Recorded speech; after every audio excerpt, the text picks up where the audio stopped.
I don't think I need to tell you that in a very special and peculiar way, Western man is hung up on sex. And the major reason for this is that he has a religious background quite unique among the religions of the world.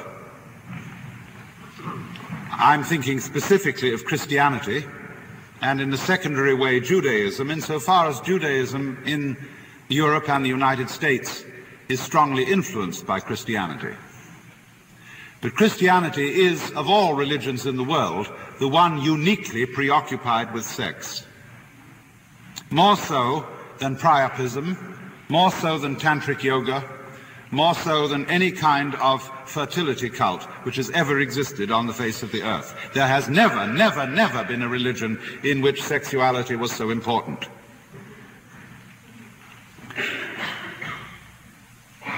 And there are certain very simple standards by which this can be judged.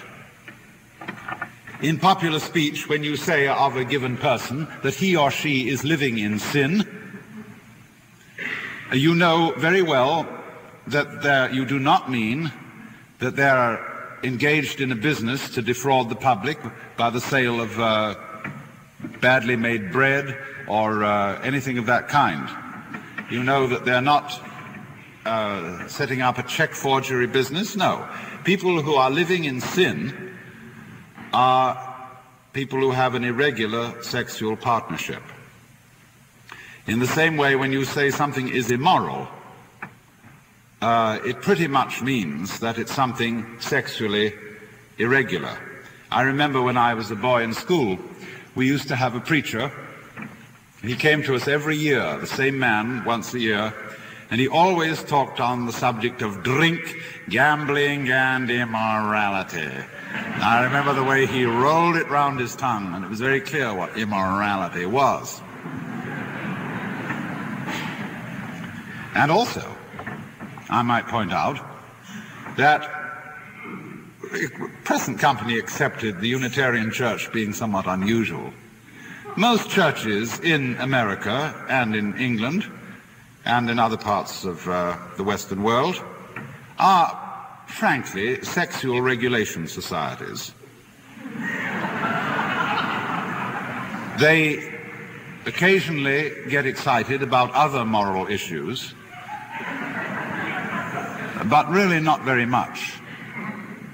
In other words, when you ask, what can people get kicked out of church for? Let's suppose you consider important ministers, bishops, priests, and so on.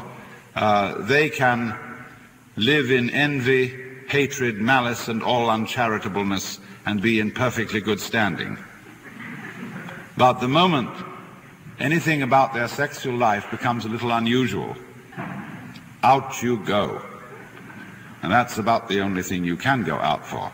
You study, for example, a Roman Catholic manual of moral theology. These manuals of moral theology are technical books about sins of all kinds, just exactly what they are, how they're done, how grave they are, mostly for the advice of confessors. And they're always arranged according to the Ten Commandments. And when they get to the commandment, thou shalt not commit adultery, the volume expands like this. In fact, it occupies 2/3 of the whole book, all the details. So we have, in a very special way, got sex on the brain, which isn't exactly the right place for it.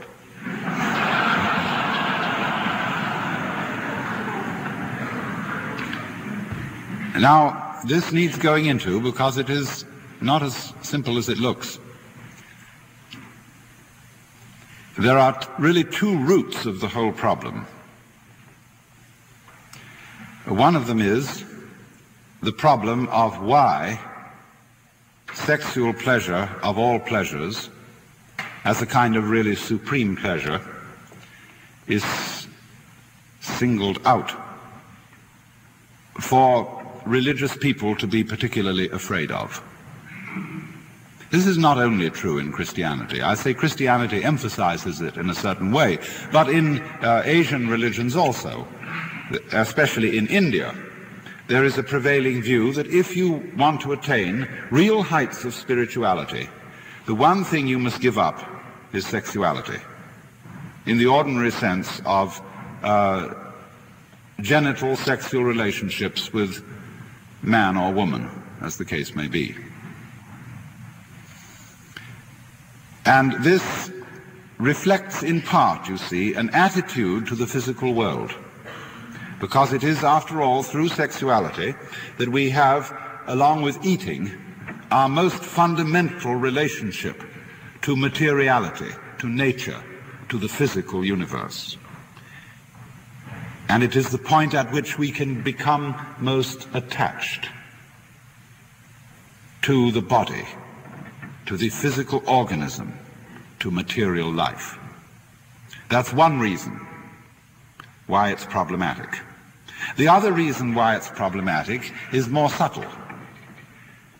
And that is that sexuality is something which you cannot get rid of.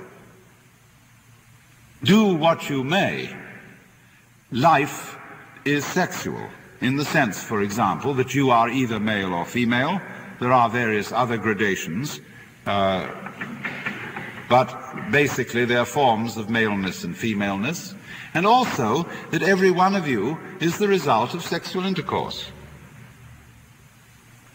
And this feature of life can be looked at in one of two ways. You can say, on the one hand, that all man's higher ideals, his spirituality and so forth, is simply repressed sexuality. Or on the other hand, you can say that human sexuality is a manifestation, a particular form or expression of what is spiritual, metaphysical, divine, or whatever you want to call it. I hold to the latter view. I don't think that religion is repressed sexuality. I think, however, that sexuality is just one of the many forms in which whatever all this is expresses itself. But you see, if this thing is something you cannot get rid of,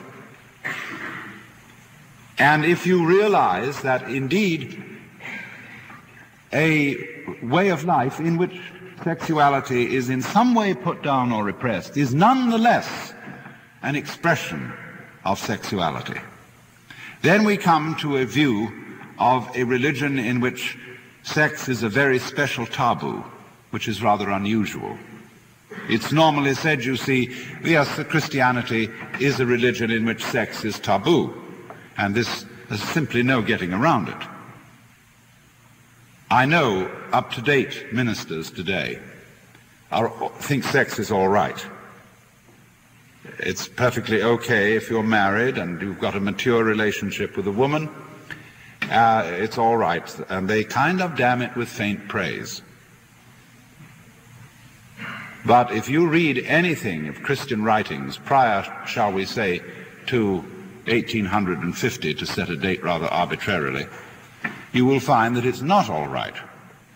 Not at all. It's tolerated between married couples and strictly for the procreation of children. But on the whole, to do without it is best. As St. Paul put it, it's better to marry than to burn with the fire of lust and ultimately to burn in hell. But always, consistently, there is simply no getting away from it. In all the writings of the Church Fathers, from St. Paul himself right through to St. Ignatius Loyola, or any of the great relatively modern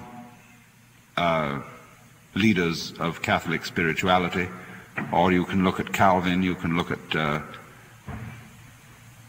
great Protestants, John Knox. On the whole, sex is sin and sex is dirt.